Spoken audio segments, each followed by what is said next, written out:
नमस्कार, मैं कविता उनियाल, आप देख रहे हैं मीडिया टुडे टीवी।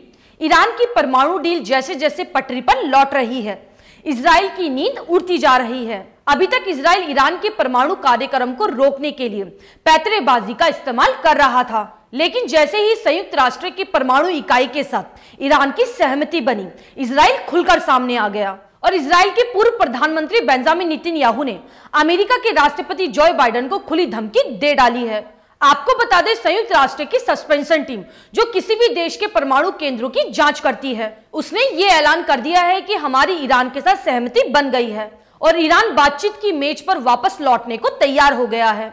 ये बातचीत ईरान के परमाणु केंद्रों के बारे में होगी। ईरान अपनी पिछली घोषणा की जानकारी इस टीम को देगा और इस बात से इजराइल के पूर्व प्रधानमंत्री बेंजामिन नेतन्याहू बुरी तरह बिलबिला उठे और इस बार वे अमेरिका के नए राष्ट्रपति जो बाइडेन पर निशाना साधने की हद तक चले गए। यानी अगर साफ शब्दों में कहे तो वो ईरान की इस डील को रोकने के लिए बाइडेन से भी उलझने के लिए तैयार हो गए हैं। क्या है पूरा मामला, हम आपको विस्तार से बताएंगे। अगर आपको न्यूज अच्छी लगे तो न्यूज को लाइक करें। अगर आप हमारे चैनल पर नए हैं तो हमारे मीडिया टुडे टीवी चैनल को सब्सक्राइब करें और हाँ, बेल आइकॉन को जरूर प्रेस करें ताकि मेरी न्यूज सबसे पहले आप तक पहुंचे। ईरान की परमाणु डील को कामयाब होता देख इजराइल बुरी तरह भड़क उठा। इजराइल के पूर्व प्रधानमंत्री बेंजामिन नेतन्याहू ने इस मसले में अपने समर्थकों को संबोधित किया। उन्होंने कहा कि ईरान की परमाणु डील को रोकने के लिए मैं पूरी दुनिया के खिलाफ खड़ा होने के लिए तैयार हूं। जानकारों का मानना है कि ये साफ तौर पर नेतन्याहू के तेवर में बदलाव है और ये महत्वपूर्ण है। अमेरिका में सत्ता परिवर्तन की तरफ इशारा करते हुए बेंजामिन नेतन्याहू ने कहा, अंतरराष्ट्रीय स्थिति बदल गई है, अब इस खतरनाक समझौते की तरफ लौटने का इरादा जताया जा रहा है।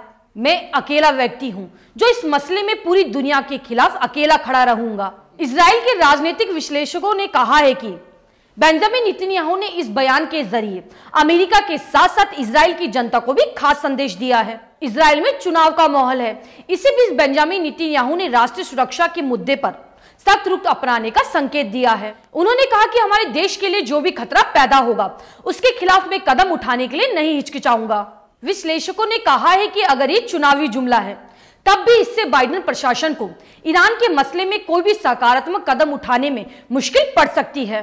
IAEA ने कहा है कि अब तक ईरान जवाब देने से इनकार कर रहा था, लेकिन अब दोनों पक्षों में तकनीकी सवालों पर सीधी बातचीत होगी।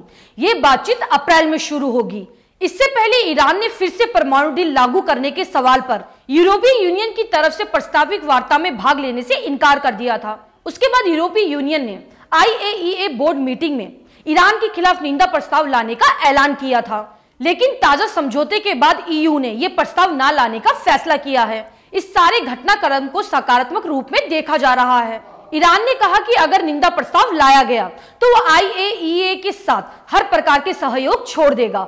उधर फ्रांस के राष्ट्रपति इमैनुअल मैक्रोन ने धमकी दी थी, अगर ईरान की तरफ से कोई सकारात्मक रुख नहीं अपनाया गया तो परमाणु समझौता पूरी तरह से फेल हो जाएगा। अब यूरोपीय यूनियन ने कहा है कि क्योंकि ईरान IAEA को जानकारी देने के लिए तैयार हो गया है, इसलिए वो निंदा प्रस्ताव लाने के बजाय कूटनीति को मौका देगा।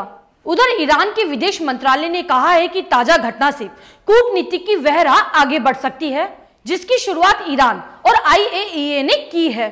IAEA में ईरान के राजदूत काजिम ने कहा है कि कूटनीतिक विचार विमर्श के कारण गैर जरूरी तनाव को टालने की एक उम्मीद पैदा हुई है।